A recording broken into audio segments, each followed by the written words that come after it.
नमस्कार, मैं Sanjay Kumar the editor के इस नए एपिसोड में आपका स्वागत है। क्या सिक्किम के बाद ओपीएस बहाली का ऐलान करने वाला ये एक और नया राज्य बनेगा? देश के 5 राज्यों में पुरानी पेंशन पहले से लागू है। कर्नाटक और सिक्किम इसको लागू करने की आधिकारिक घोषणा कर चुके हैं। बाकी कुछ राज्यों में भी इसे लागू करने की बात चल रही है, कही जा रही है। संभावना है कि हरियाणा और उत्तराखंड में भी कुछ सुगबुगाहट हो, हालांकि वो भाजपा शासित राज्य हैं, लेकिन फिर भी।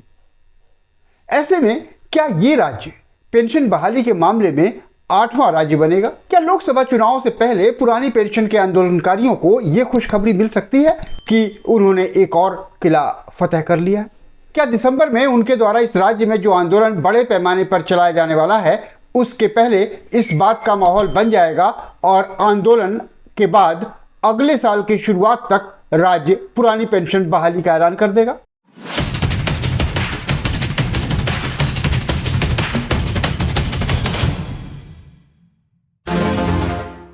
पुरानी पेंशन स्कीम की मांग को लेकर देश भर में प्रदर्शन हो रहे हैं।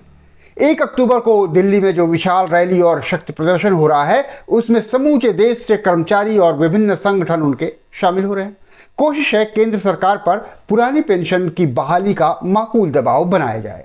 पर पुरानी पेंशन बहाली के लिए छिड़ा आंदोलन केंद्र के साथ साथ राज्यों में भी अपनी बात मनवाने और पुरानी पेंशन लागू करवाने के लिए एड़ी चोटी का जोर लगाए हुए है। ओल्ड पेंशन स्कीम को लेकर पुरानी पेंशन बहाली के आंदोलनकारियों की ही नहीं, बिहार के तमाम कर्मचारियों की भी सरकार पर नजरें टिकी हुई हैं।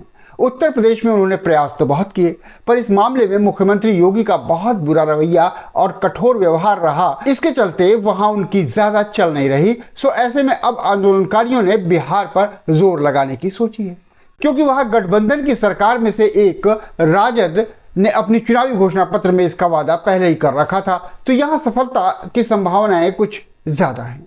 बिहार विधान परिषद में साल 2022 में ओपीएस लागू करने की मांग उठी थी।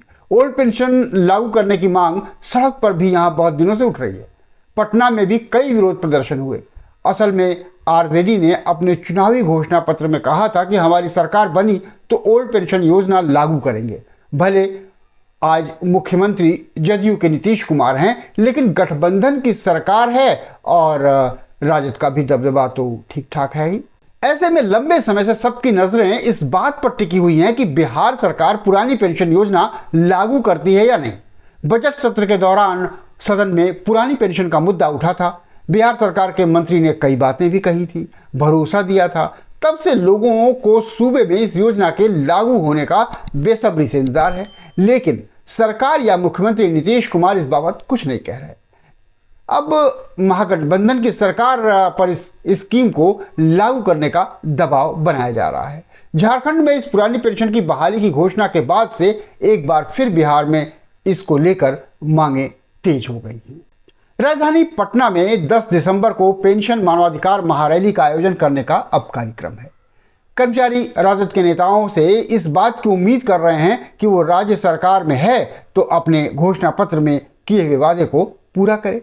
बिहार सरकार पर इसे लागू करने का दबाव जरूर बन रहा है, लेकिन अभी सरकार इसे लागू करने के मूड में दिख नहीं रही है, साफ साफ देखें तो। लेकिन संभव है कि दिसंबर की महारैली से पहले वो इस बारे में सोचे और लोकसभा चुनावों से पहले वह भी पुरानी पेंशन की बहाली पर सहमत हो जाए और सिक्किम के बाद पुरानी पेंशन बहाल करने को राजी प्रदेशों की फहरिस्त में एक नाम और जुड़ जाए। अब देखना यह है कि जो महारैली प्रस्तावित है वह कितनी जोरदार होती है और वह कितना अपना शक्ति प्रदर्शन कर पाती है। तो इस एपिसोड में यहीं तक। अगली बार द एडिटर में फिर मिलेंगे किसी नए मुद्दे मसले के साथ। तब तक संजय श्रीवास्तव को इजाजत दीजिए। नमस्कार, धन्यवाद।